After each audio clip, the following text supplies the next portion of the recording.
Oke, baiklah. Bismillahirrahmanirrahim. Assalamualaikum warahmatullahi wabarakatuh. Pada video rekayasa irigasi kali ini kita akan membahas tentang NFR. Apa itu NFR? NFR adalah Net Field Water Requirement. Nah, atau kebutuhan air irigasi. Ini merupakan jumlah volume air yang diperlukan untuk memenuhi kebutuhan evapotranspirasi, kehilangan air, kebutuhan air untuk tanaman dengan memperhatikan jumlah air yang diberikan oleh alam melalui hujan dan kontribusi air tanah. Ya. Nah, di sini diberikan pada soal sebagai berikut untuk menghitung NFR-nya dengan pola tanaman yaitu padi-padi dan palawija.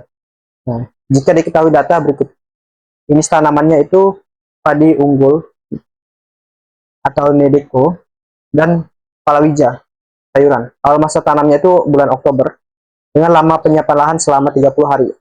Nah, untuk yang 30 hari ini akan kubahas pada video ini. Namun, apabila teman-teman nanti mendapatkan soal 45 hari, ini ada di Google Drive, contohnya.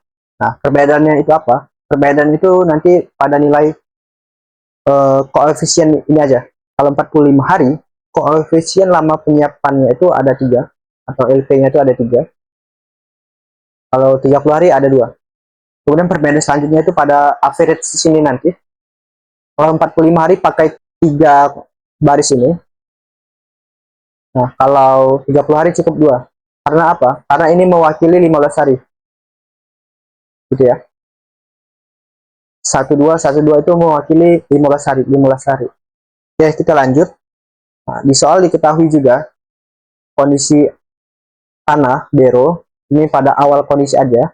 Kemudian lama penyiapan lahannya 30 hari. Dan nilai WLR-nya 1,8 mm per hari. Nilai P-nya juga 2,2 mm per hari. Kemudian diberikan data hujan dan nilai ET 0-nya. Ini diberikan selama 12 bulan. Nah, tetapi karena kita mulainya Oktober, maka kita akan menghitung dari Oktober, kemudian sampai September, dan ini akan repeat terus, atau mengulang terus ya.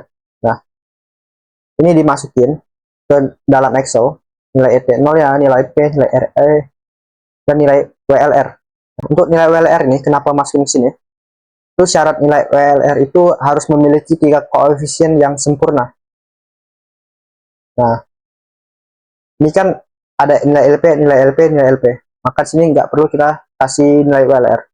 Nah, di sini kosong, di sini kosong. Maka di sini nggak perlu kita kasih nilai WLR. Nilai WLR ini berlaku pada pola tanam padi dan padi aja. Oke. Nah, selanjutnya untuk nilai koefisien ini didapat dari mana? Ini didapat dari tabel ini. Nah, karena kita padi varietas unggul atau Nedeco, maka kita masukin aja nilai koefisiennya ini selama 2 minggu ke 6. Artinya apa? Artinya ini adalah 12 minggu. Kurang lebih seperti itu. Nah, kemudian dimasukin nilainya. Dan 1,2 sampai 0. Dimasukin dulu ke sini. Nah, setelah itu turun ke sini. Turun 1, kemudian turun 1. Gitu ya. Nah, kemudian setelah ini 0, maka kita ulangi lagi dengan periode yang sama ke koefisien yang pola tanam kedua. Dan pola tanam ketiga itu diisi dengan koefisien yang memiliki 2 minggu ke sebanyak 8, atau sisanya ini ya. Nah, ini kan yang memiliki 2 minggunya tuh sebanyak 8 itu cuman kacang tanah. Nah, maka dari itu kita memasukkan si koefisien kacang tanahnya ke koefisien berikut. Nilai CR-nya apa? Ini adalah rata-rata aja. Ini average atau sum dari semua kolom ini dibagi 3. Kemudian di scroll. Nah, kecuali yang ada nilai LP. Yang ada nilai LP pada koefisien 1, 2, maupun 3, itu CR-nya atau C rata-ratanya dimasukin aja nilai LP. Selanjutnya, kita langsung aja masuk ke perhitungan yang ada masa LP-nya. Caranya itu ada di sebelah kiri ini. Pertama kita mencari nilai M. Nilai M itu ini, kebutuhan air untuk mengganti kehilangan air akibat evaporasi dan perlokasi di sawah yang sudah dijenuhkan. Nah, nilai M 1,1 dikali ETO. ETO-nya linkkan aja ke sini. Nah, tapi ini cuma 30 hari. Karena kenapa? Karena soalnya 30 hari. Kalau 45 hari, kita scroll lagi ke bawah. Seperti ini. karena kita 30 hari, maka kita cukup scroll 2 gini aja, kemudian enter. Kemudian nilai P-nya juga sama, average dari Oktober 1 dan Oktober 2, atau yang ada nilai LP-nya. Jika udah, dimasukin dan didapat nilai sebagai berikut.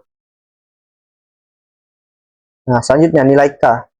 Itu M kali T bagi S. M-nya masukin yang atas tadi, dikali T-nya 30 hari, kemudian S.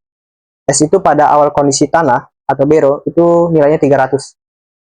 Namun, pada kondisi penanaman kedua, nilai L-nya itu berubah menjadi 250. Yang ini ya. Nah, nilai K didapat 0,4. Nah, kemudian untuk nilai IR, itu rumusnya ini.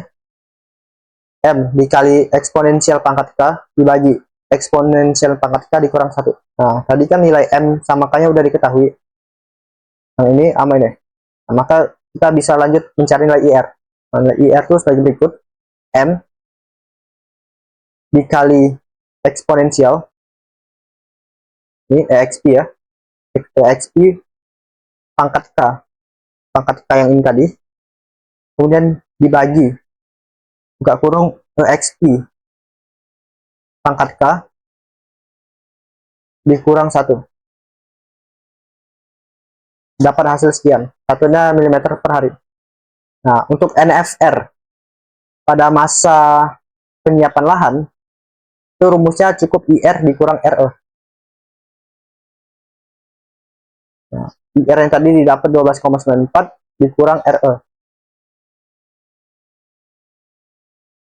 RE-nya tuh 3,9.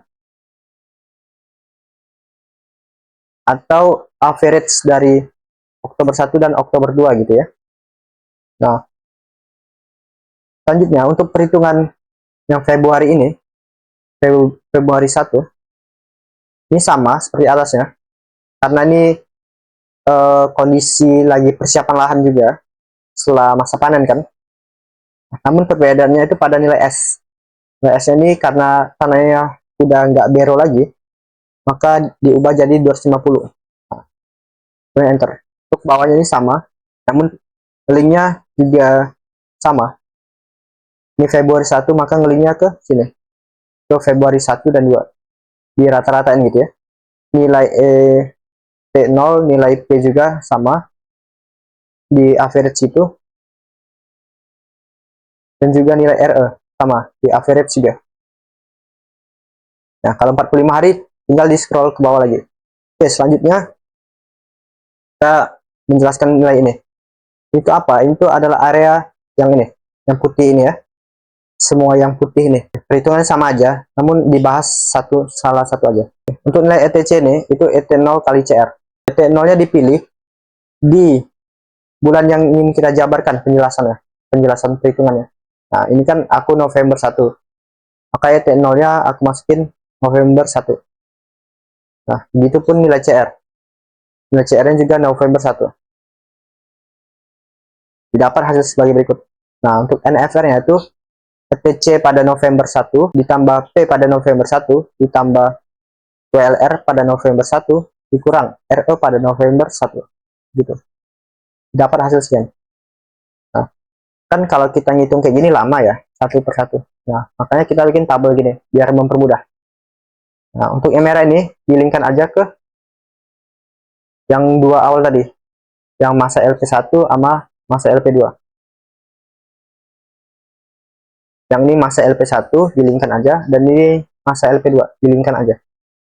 Nah, kemudian yang putih ini rumusnya seperti yang udah dijelaskan. Untuk ETC ini ET0 dikali CR. Kemudian untuk NFR ini rumusnya itu adalah ETC ini ditambah P ditambah WLR dikurang RE.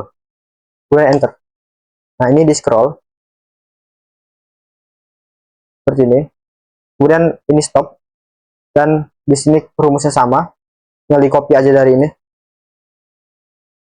Ini di paste sini. Kemudian di scroll. Nah, kemudian ini dicari NFR max-nya itu menggunakan comment max, kemudian semua kolomnya diblok. Nah, kemudian didapat nilai NFR max sebagai berikut. Nah, ini apa? Ini nilai NFR maksimum, yang dimana ini berguna untuk perhitungan nomenklatur pada tugas selanjutnya nanti. Untuk pola tanamnya udah sesuai padi-padi palawija. Untuk palawijanya kita pakai yang 2 minggunya ada 8. Nah, ini kan adalah kacang tanah. Ada 8 kan. Maka kita pakai yang kacang tanah. Oke, untuk nilai koefisien dapat dari sini. Dan rumus-rumusnya bisa dilihat pada ini. Oke.